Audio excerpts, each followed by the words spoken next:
both an expert witness to human rights abuses committed by the United States government in various areas, and a victim of some of those abuses ourselves. It should not be the case that a media organisation with a track record now of 4 years of exposing human rights abuses, and the winner of the 2009 Amnesty International Award for Human Rights in exposing extrajudicial assassinations in Kenya, should itself be in the position where it feels threatened because it has been threatened. Some of the information that I will be speaking about today comes from the Pentagon, comes from internal records from the Pentagon, which have been given to us, we presume, by US military whistleblowers. Jeff Morrell's spokesperson for the Pentagon stated on August the 5th and on numerous other occasions that this organisation demanded that this organisation destroy its previous publications relating to the Pentagon, destroy its upcoming publications related to the Pentagon, and cease to deal with US military whistleblowers. That is an extraordinary demand for prior restraint of the press. That is a demand that we have chosen not to follow.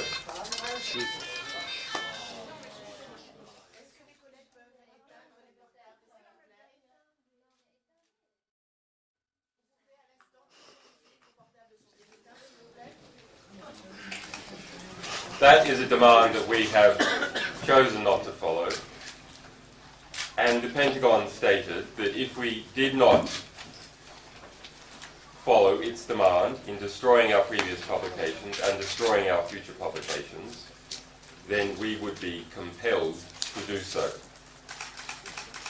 When drawn on to the manner of compelling, the Pentagon refused to answer how it would compel. After the release of our Afghan war logs, which revealed extraordinary abuses by US forces, including over 300 cases of internal reports of detainee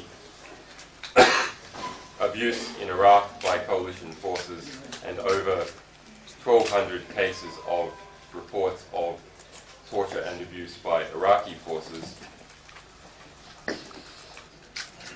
the Pentagon made a similar demand of all the world's press, that the press not report that material. The manner of that demand was to use key sections from the US 1917 Espionage Act. So it is in fact not merely a statement thrown away at whim. It is designed to provide the necessary intent in the press in order to then subsequently prosecute. Those revelations were carried in overseas media and by the New York Times, but were not carried by any US cable network. So in fact, those demands may have had an impact. Similarly, an earlier story on Task Force 373, a US assassination squad in Afghanistan that we discovered in the Afghan war logs, which is working its way down a kill or capture list of some 2,000 people a list that is put together without any judicial oversight, review, or due process. That story, written for the New York Times by Eric Schmidt, New York Times reporter, was killed and did not appear in the New York Times. It did, however, appear as the front cover of Der Spiegel and was incorporated into press by The Guardian and other newspapers.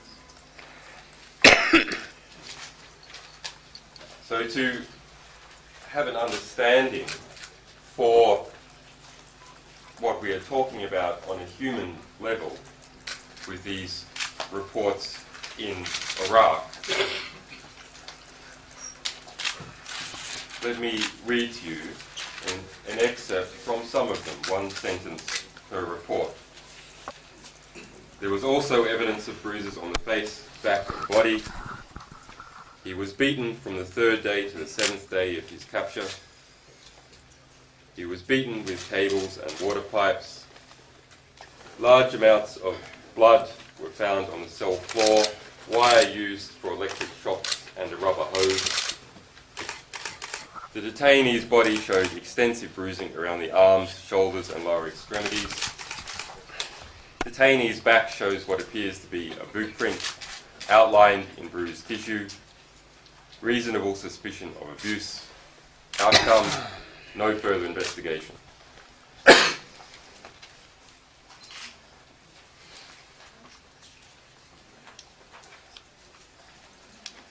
Article 5 of the Universal Declaration of Human Rights states that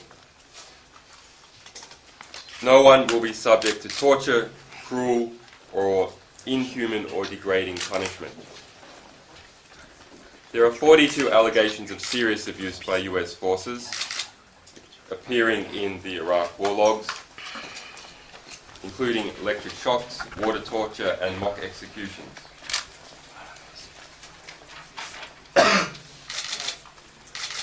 In 30 of these serious cases, the reports show that medical evidence was taken that backs up the detainee torture claims.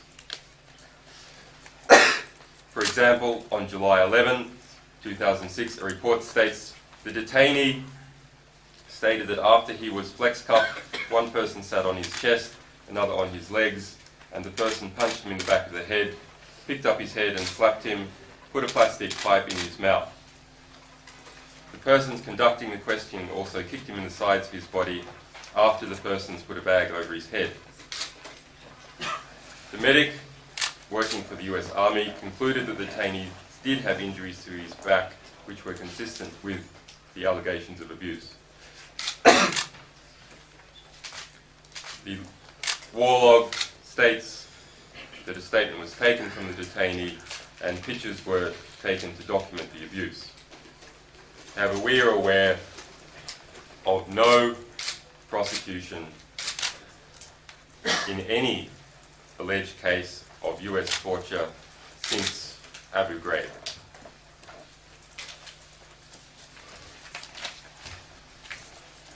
And it is not just physical abuse US troops committed, it is also psychological. A report made on January 22, 2007 states Marines grabbed detainee by the neck, took him to a suspected IED, threw him to the ground, kicked him hard in the stomach. The detainee further alleged Marines made him start digging up the suspected IED, pointed a rifle to his neck while counting 1, 2, 3. We have also found reports containing mock executions, specifically forbidden by the Geneva Conventions.